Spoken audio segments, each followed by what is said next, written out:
He offered me to change the car's gears, but my hands slipped to the left as if they were attracted by a magnet.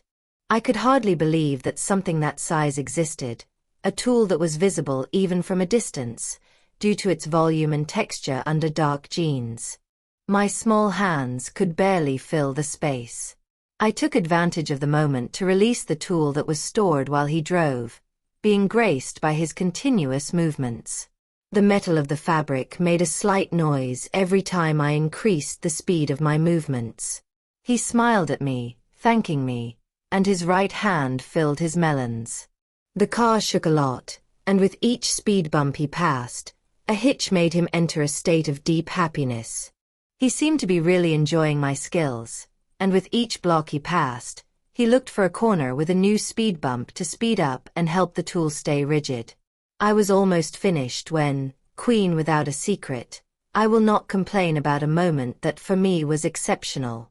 While some will express their opinion negatively, I did it all over again and would do it all over again. I am a blonde who is enchanted by the curves that exist in the points of happiness.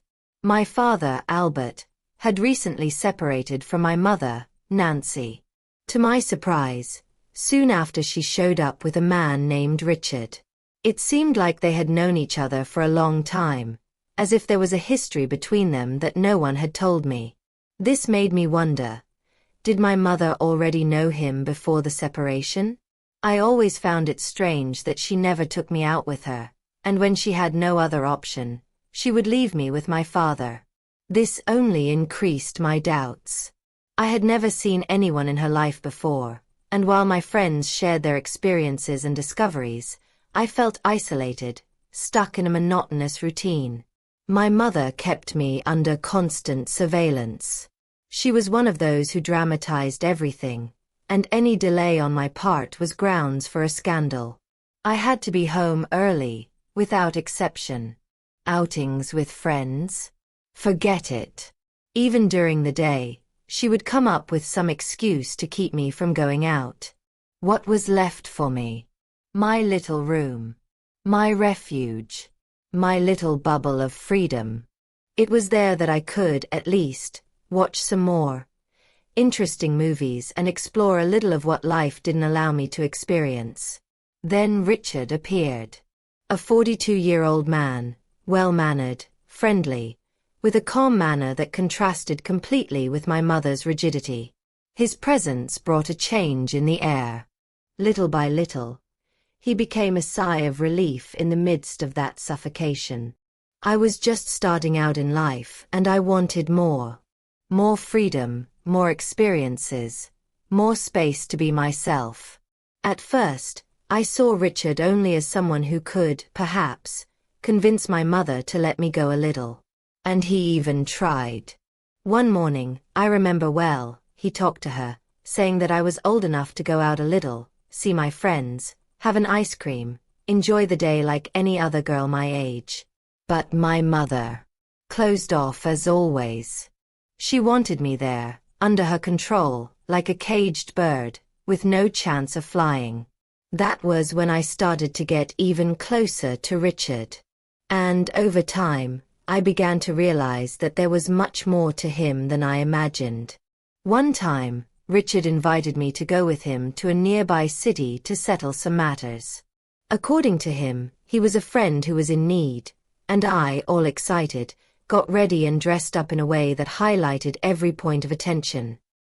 He looked at me with that look that wanted to go a little further, but he remained calm and just opened the car door for us to go.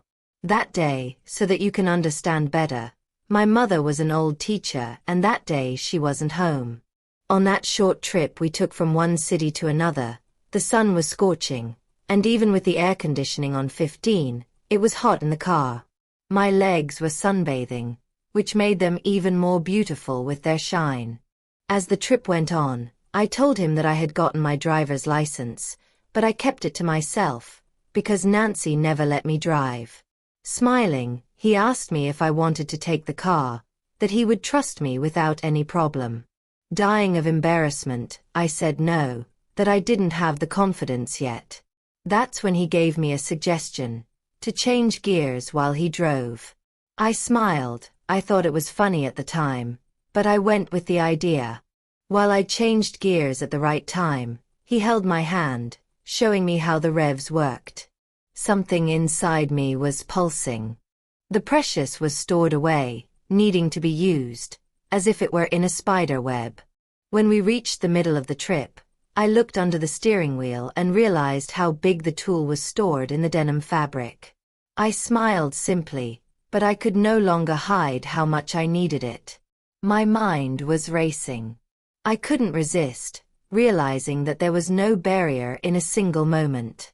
I picked up the tool slowly. He smiled like a true craftsman, and without a word, he just nodded, telling me that I could continue.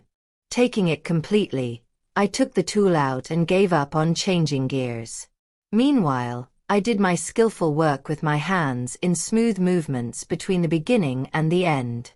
When I realized that I was doing a good job just by looking at him, I started to move forward.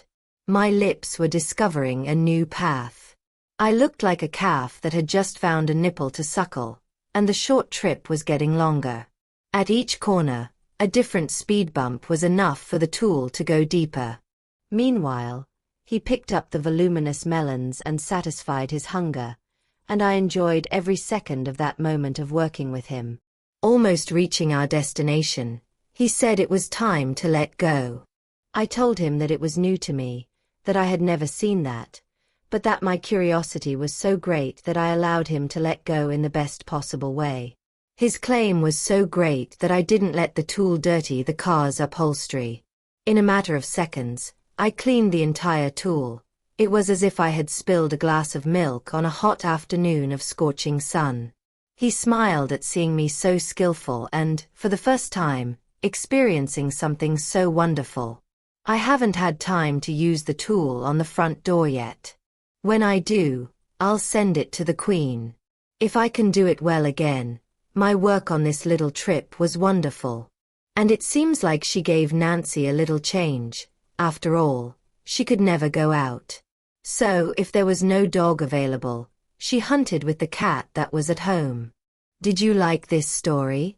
If you did, I'll try to bring part 2 of it.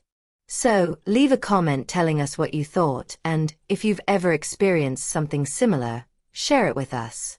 Don't forget to like, subscribe to the channel, and activate the bell so you don't miss any new content. Here, we always bring life stories, reflections, and real experiences, all with great sincerity.